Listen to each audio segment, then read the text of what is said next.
Buonasera a tutti. I am here to present this time opera comedy.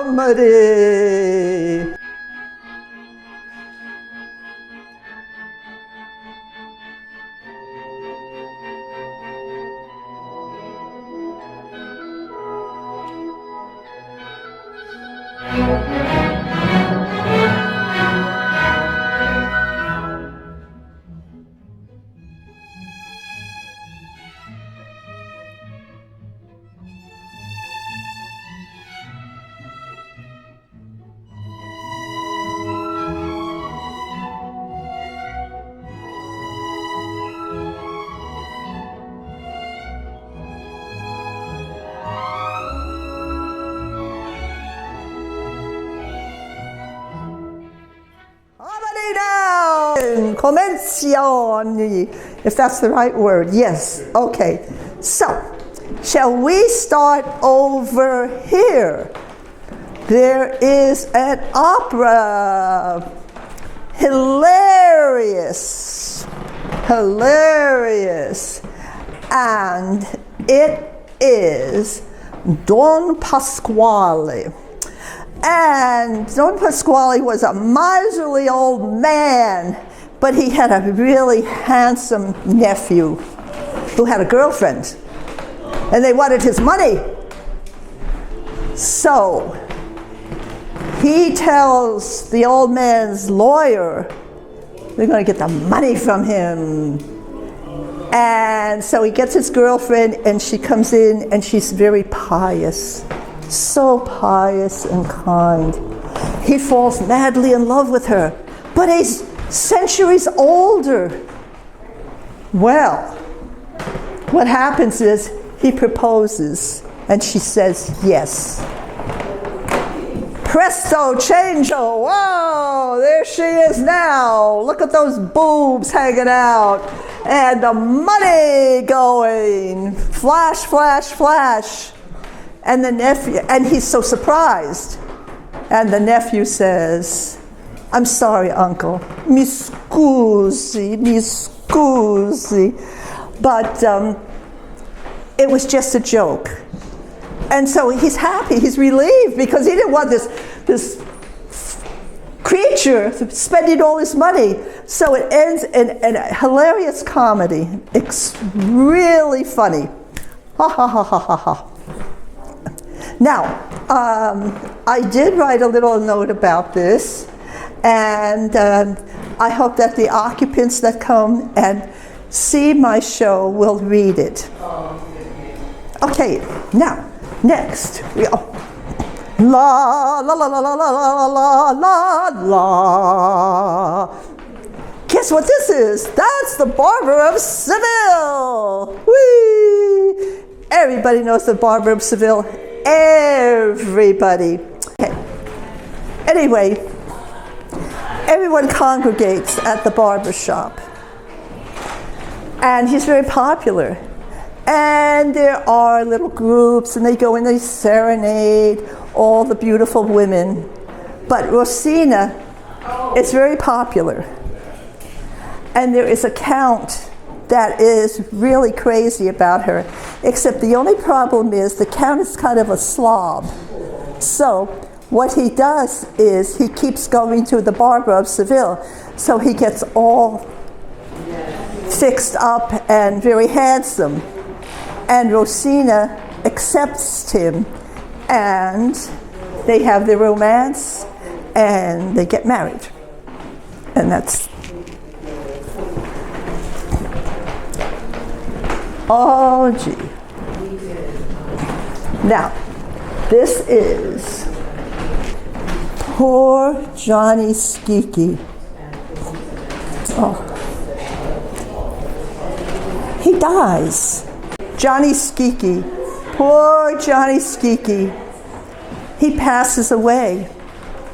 And he has all of these relatives that feel so sorry for him.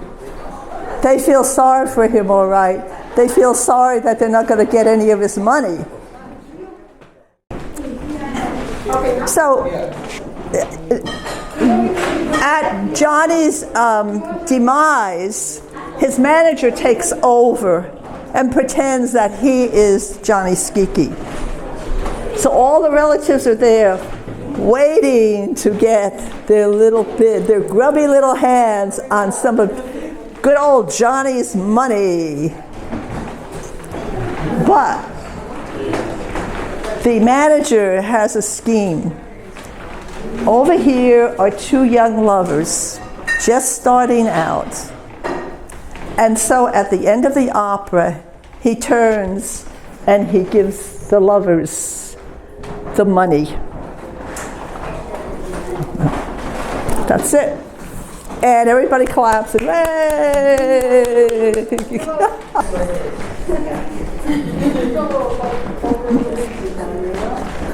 I should have been in pictures. I'm not one of those.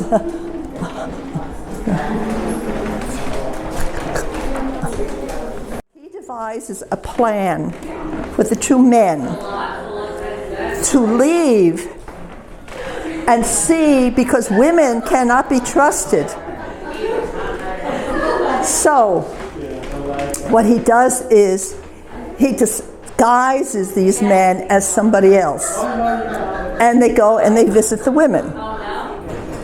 Well, I didn't want to do all these different disguises, so what I did was I went to a store and I saw this Lamborghini, and I thought that would be the funniest thing, because if the women can't be trusted, they're going to go wild. So here they are, the Lamborghini, and zipping down the street. She's got the champagne, the cigarette, and she's driving the sunglasses. I live in California. That's real California. Now we come to a favorite by Richard Strauss, Der Rosenkavalier. And it is about a countess. And she's got the hots for young men, particularly teenagers. And so she's having this big affair with this young man. And everybody feels that it's about time she gets somebody else. So they introduce this young woman, and there's a big scene about the delivery of the rose, der Rose. He becomes der Rosenkavalier. And so he just comes down the steep stairs, and it's a beautiful opera, very scene, very, very, very lovely. And he presents the rose to this young woman. And the opera goes on and on and on. It's about families and all this breakup and all the chaos that goes on. But it really is a beautiful opera. Scenery rise, costumes. It's a lovely opera. They don't give it too often, but when they do, it's very nice.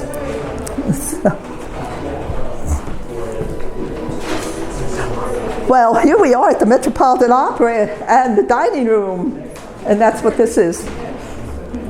And I had dinner last night with my brother and sister-in-law, and it was absolutely fantastic.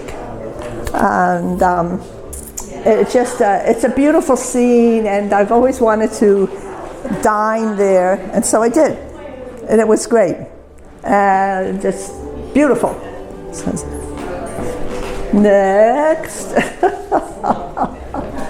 Well, this is sort of complicated, but it's not. It's about this young woman in a village, and there is a poor man that lives there and is madly in love with her, and there has something to do with the service, the armed services, and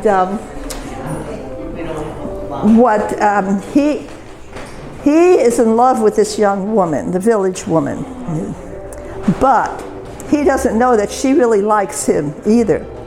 So this merchant comes around and sells this elixir. The two get together, lovers, know about the opera, Wagner's opera, Tristan und Isolde. And that has to do with a love potion. And when they drink that, they fall in love. So, this merchant comes through with elixir of love. And they buy it. Everybody in the village buys it. And the two get together and fall in love. And that's the end of the opera. It's beautiful music. It's sort of bel canto music. It's very melodious and everything. It's very nice. Unfortunately, they don't give it very often, but it is a nice opera. All right? This is sort of an introduction to the operas. And I have opera, scherzo, and see, I have a little mouth smiling, and then the Z going into the O, I have a little face of enjoyment. Opera, scherzo.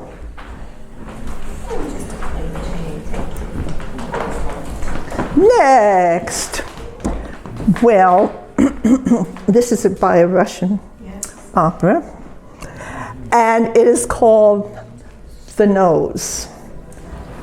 It is the funniest opera. A man goes to the barber to get a shave, and the barber cuts off his nose. And everybody's in a panic. Now, I don't know how this happens, but the nose comes alive. And everybody reveres the nose. And there is, the nose runs the country. In the opera, I've only seen it once, and it was at one of the theaters, the film on one of the, the opera theaters that they have once in a while. And there's 3 dancers dressed up like the nose. And they do this dance. It is I wish they'd give it more often. Maybe not at this time, but maybe in the future. It is so funny.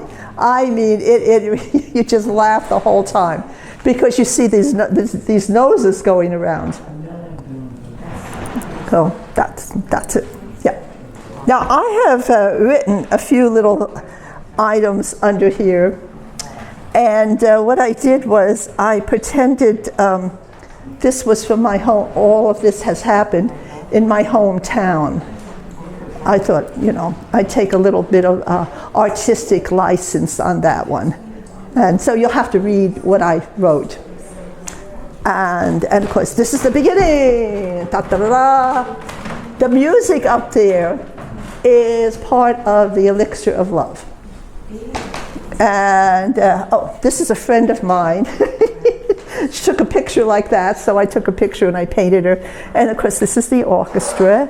And then these are the singers on stage being blinded by the bright lights. So that's the opening. Da da da da da da. Here we come to Die Fledermaus. I had wanted to do a larger painting, but I think it would take a year. This is a beautiful opera. It's all about a party, getting ready, going to a party. And of course, Fledermaus is bat in German. And this is a little glass of champagne. And they all celebrate. And it's, in this opera, there are the singers appear as guests, and what they do is they bring the musicians in to perform. It's like a party sitting around and watching entertainment. And I mean, you know, famous violinists, pianists, singers, dancers. They haven't given it for quite a while. But it is beautiful opera. It goes on forever. But the music is really good. Very, very good. So at midnight, everybody toasts, a toast, a toast, and then we come to, yes, wait a minute, do I have the right shoes on? No. Cinderella. Okay. Last but almost not least, we have Cinderella. And everybody knows the story about Cinderella. So when I was thinking about what should I do? Now, should I paint the shoe and the big clock at midnight? And I said, can't do it. So I painted the long stairway with the light shining down and the chandelier. You see the chandelier there, and these archaic windows designs. And then I had a little fun with it. So here's the prince standing there. I have eyes in the bushes watching. This is one of the guards who's dressed up like a gingerbread man. And of course, because of this shoe problem that everybody is going to have in this opera, I put the sign, leave your shoes here, so that when whoever comes down here, if they take the right shoe, they might find the right woman. And then I've got three little micey here, looking at the whole thing, thinking, oh, brother.